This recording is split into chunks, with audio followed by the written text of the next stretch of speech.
Tere, hea lõpetav G3. Kui mul küsiti, et mida teie kohta öelda või kuidas te mulle meenute, siis te meenute mulle täpselt selles samas ruumis, kus ma praegu olen, ehk siis auditooriumis. Ja minu viga on olnud see teiega, et enamasti me kohtume siis, kui ma tahan teile midagi paha öelda. Ehk siis üks F ja lendate ja kõik need muud asjad, mis elavad juba oma elu meemimaailmas. Aga mul on siiralt hea meel, et te olete olnud need esimesed, kes on andnud meile selle õppimiskogemuse, et kuidas üks G3 või 12 klass Tabasalu gümnaasiumis on. Te olete paika pannud väga paljud standardid, mille järgi me edasi joondume ja see on siiralt äge teiega koos seda esimest aastaringi teha. Head gümnaasiumi lõpetajad, saime teiega olla koos kahjuks vaid 1 aasta, mis kooli üldise pikkuse kõrval on päris lühike aeg.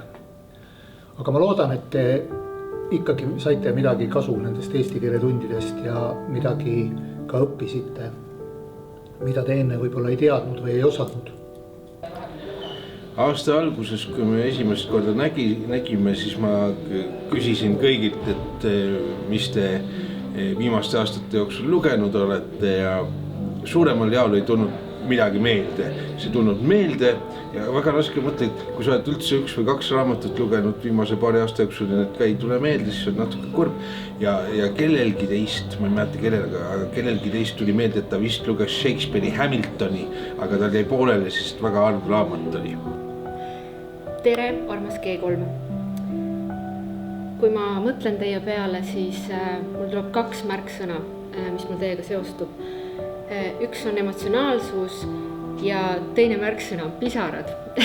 Et kui ma alustava õpetajana tulin siia kooli, siis ma arvasin, et G3-ga on mul kõige lihtsam seostuda ja tulevad kõige lihtsamad tunnid. Aga reaalsuses oli kõik vastupidi. Et mõnes mõttes ma tahan teid tänada, et te olite täpselt sellised, nagu te sügissemestril olite. Et me oleme küll väga vähe kokku puutunud, aga mina isiklikult õppisin teiega koos veetatud ajast kõige rohkem. G3, mis ma teist arvan? Kõigepealt ma võingi rääkida võib-olla enda esimesest kogemusest G31-ga. Et ma olen esimest aastat üldse koolis, tööl ja ma sain kohe endale väga raske mentorgrupi. Et teie usaldust oli väga raske üldse võita. Et esimesed mitu kuud ma ikkagi sõitsin koju ja nutsin, sest noored olegi nii toredad, nagu ma arvasin. Aga nüüdseks ma võin öelda ikkagi, et ma oleme väga et mina usaldan teid ja teie usaldate mind ja mul on väga tore teiega koos. Armas G32. Olete mulle seal seina peal. Ja ega tegelikult päris hästi ei saagi aru, et kes see mentor seal on. Mul on vahel olnud tunne, et teie olete sama palju olnud mulle mentorid, kui minul on olnud õnne olla seda teile. See kõik on olnud üks valus magus koos kasvamine. Küll väga lühikese ajaga, aga üks paras seiklus. Te kõik saite mulle omamoodi armsaks ja kõik südamevalud olid väärt neid ilusaid hetki, kui ma sain teiega olla, päriselt naerda ja tunda, et see avanemise protsess, enda avamise protsess on mulle sama keeruline kui teile ja nii me kordamööda ragistasime. Nii, mentorgrupp oli mul väga-väga tore. G33, see on selline suvaline nimi, et meil oli viimati väga lõbus, meil nii mentortundides oli lõbus, kui meil oli ka muuseumis. Käisime Vabamus ja see loominguline töö, mis meil seal anti, see oli minu jaoks täiesti märgiline ja võib-olla kui on kunagi varem olnud mingeid mõistmatusi, siis kõik see nali, mis me seal koos tegime, see oli väga-väga tore. Siis mul on väga hea meel, et minu mentorgrupis on ka muusikahuvilisi. Uku, et sina bändi tulid ja et sa oled selle muusika tegemise endale hingeasjaks võtnud. Ja ka teistel on huvi, ma olen näinud ja see on minule eriti südamelähedane. Et üldiselt mentorgrupp on mul väga-väga-väga tore, et meil on küll olnud seal lahkelisid ja vaidlusi, mis sugugi halba ei tähenda. Ma arvan, et vaidlusoskus ja analüüsioskus tuleb elus ainult kasuks. Hea G34. Mul on tõeliselt hea meel, et just teie olete olnud selles suures kooliperes need minu omad lapsed ja ma olen teile väga-väga tänulik, et mul oli võimalus koos teiega õppida, areneda ja et tänu teile süveneb minus teadmine, et ma tahan koolis jätkata. Minu tunnetus ütleb, et teil on süda õige koha peal, kuigi ma ei jõudnud teid palju tundma õppida. Aga ma usun teisse ja selles suhtes olen ma homse suhtes optimist. Kallis armas G3. Veider on mõelda selle peale, et me oleme teiega koos tegutsenud natuke vähem kui aasta, sest minul on küll tunne, et me oleme koos olnud juba väga-väga pika aja. Te olete meie kõige esimene lend ja mul on väga suur au ja hea meel, et just teie lõpetate sel aastal meie kooli. See aeg ei ole olnud lihtne, ei teil ega ka meil. Aga kui ma mõtlen sellele aastale tagasi, siis see on olnud nagu üks väga suur karussell. Te alustasite sellega, et olite üsnagi tujukad ja meeleheitel, võiks öelda. Teis oli väga palju kõhklusi ja kahklusi. Ja oli ka neid, kes võtsid asja väga rahulikult ja tundsid pidevalt, et aega on. Minul oli tunne, et te olete väga palju haiget saanud ja ma ei osanud teid kuidagi aidata. Aga üks hetk olite ka teie juba ärkajad ja märkajad. Üks hetk tekkis meie vahel usaldus, nii teil, meie osas, õpetajatena, kui ka meil teie osas. Ja see on tegelikult väga ilus. Praeguseks ma näen, et te olete täis sellist jonnakust, sellist naiivset rühkimist, aga ma usun täpselt, et see jonnakus ja see rühkimine ongi see, mis teid edukalt viib elus edasi. Sageli öeldakse, et gümnaasiumi lõpetaja on üldse kõige targem inimene, kuna temasse on koondunud teadmised väga paljudelt aladelt, väga paljudest õppeainetest ja kunagi tulevikus elus enam nii laia spektrit ette ei tule.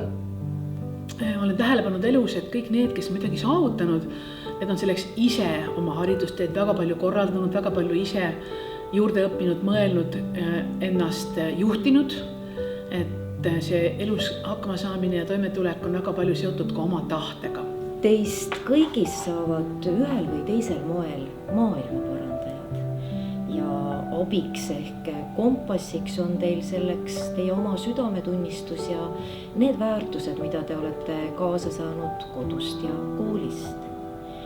Ja just väärtused on need, mis annavad teie teadmistele tähenduse ja teie väärtustest sõltub, kuidas te neid teadmisi kasutate. Te olete õppinud ka palju sellist, mida teil elus kindlasti mitte kunagi vaja ei lähe.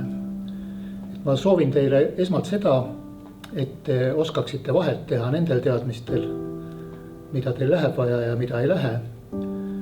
Ja neid, mida vaja läheb, et neid te oskaksite maksimaalselt enda heaks ära kasutada, et elus edasi jõuda. Nagu ütles õpetaja Laura Arnold, et enam viiulit unusta, siis ärge unustage, et lugemine on trend, on isegi nagu relvatrend, nagu lahingutreening. See on relvastus, midagi, mis on eluks kaasa antud ja kaasa võetud. Lugemisoskus on üks põhiline võitlusvahend tänapäeva maailmas, et üldse aru saada, kus me oleme, kes me oleme. Nii et kurat, võtke ennast kokku ja lugege. Kõike, mida sa elus teed, olgu sa raske, kerge, ebameeldiv ei saa öelda, raske, kerge, meeldiv, see peab olema hea tundega. Sa pead enda seest leidma selle hea tunde ja siis toimetama. Kui seda ei ole, siis ei maksa oodata ka edu ega rahulolu. Et hea tunne on see, mis juhtigu ja andku nagu tooni. See, et ma täna olen tervitama tulnud teid siia kooliparklasse, ei ole ka üleüldsegi juhus. Pole midagi salata, lisaks sellele, et olete meelde jäänud sellega, et olete üsna jonnakad, aga tugevad edasirühkijad. Olete te mul meeles ka sellega, et teile meeldivad autod, et te olete meelega aeg-ajalt kujundanud omale sellise ossi kultuuri, aga minu arust see on pigem tehtud naljaga ja pole midagi salata. See on ka see parkla, kus ma ühel hommikul Trofimovi autole otsa sõitsin, sest et see parkla oli tühi ja selle üle mul on küll piinlik. Aga kallis G3, aitäh teile ja edu eksamitel! Kui üldse mõelda nagu G3 peale ja kõik nii-öelda teised inimesed sinna juurde, kes ei ole minu mentorgrupis, siis kõik on päris naljakad, mis tekitab ka raskus, ma arvan, tunni läbiviimisel. Et ma ei suuda võib-olla ennast vahepeal ohjeldada nende väga heade naljadega. Mulle jääb eriliselt meelde üks tund, kus ma tegelikult keset võimlat kuidagi emotsioonid keesid nii üle ja ma lihtsalt läksin sealt välja ja tegelikult mul hakkasid lihtsalt pisarad jooksma. Et tol päeval te vajutasite mul mingisuguseid nuppe, mida mul väga oli vaja ja tänu nendele vajutustele siis ma saingi tegeleda nende kõige nõrgemate asjadega, mis mind ennast õpetajana vaevasid. Ja muidugi mulle meenub see teie selline äge isepäisus. Et kõiki reegleid teeme nii palju, kui täpselt vaja ja nii vähe kui võimalik. Ja võib kõlada naljakalt, aga ma tegelikult soovin, et see jääks teid selles mõttes saatma, aga te mõtleksite iseenda jaoks alati läbi, et kui palju see on, kui palju on vaja. Et ärge rahuldugu sellega, et te saate kas kätte või miinimumpalga või mis iganes, millega justkui on kõik bueno, vaid mõelge enda jaoks läbi, mis on see kõige madalam latt, mis teil iseenda aus olles on õige ja hüppake sinnani. Kõik ei peagi jõudma teiste lattide nii. Enda latid on olulised ja siis, kui sa teedki asju, mida sa naudid, siis sa hakkadki hästi palju tööd tegema. Ja nii ongi. Lõbutsege ja ärge tehke mitte kunagi asju, mida mina ei teeks. Teele kaasa saata. Mis mina oleks tahtnud teada nooremas eas või nagu millele rohkem tähelepanu pöörata oleks see, et me ei muretseks nii palju selle pärast, mida teised meist arvavad. Ja et me ei üritaks kogu aeg nii-öelda võrrelda ennast ja olla nagu teiste jaoks need, kes teised soovivad, et pigem olla nagu just õppida iseennast tundma rohkem ja näha, et mis on minu väärtused ja mis on minu jaoks oluline ja minna nagu seda teed. Et lõppkokkuvõtteks on ikkagi nagu oluline see, et päeva lõpus oled sina õnnelik ja et kedagi ei huvita, mis sul seljas on, kellega sa suhtled, mis autoga sa sõidad, et see kõik on tegelikult nii tühine ja väärtusetu, et pigem ajada taga nagu neid asju, mis panevad su hinge laulma. Üksi sa saad kiiremini, aga koos jõuad sa kaugemale ja mul on alati meeles minu enda isa õpetussõnad. Hoidke lippu kõrgel, aga säilitage ka kaine võistlus. Ilusat lõpetamise päeva teile. Mõelge palju, küsige vähem, sellepärast, et on ka niimoodi öeldud, et kes palju küsib, see järelikult vähe teab ja veel vähem mäletab. Aga selline mõtlemine ja eneseanalüüs on kindlasti ka väga suure edu aluseks. Nii et soovin teile, kallid G33, tõesti häid kordaminekuid, edukaid eksameid, hästi enesega toimetulekut, enesega sõber olemist ja kõikide nende asjade saavutamist, mis on teile tähtis ja mis tekitavad hea tunde. Ma jään teie ettevõtmistele alati kaasa elama ja teadke, et minu hing ja ajalooklassi uks on alati teie jaoks avatud. Ma soovin, et te kõik leiaksite oma õige teeraja siin elus ja et teil oleks elus õnne ja armastust. Kui te nüüd siit lähete, siis ma soovin teile märkamist. Märgake seda ilu ja kõike head enda ümber. Ja ärge unustage teha kõike suurelt ja südamega. Ärge jääge võõraks ja tulge mulle ikka külla.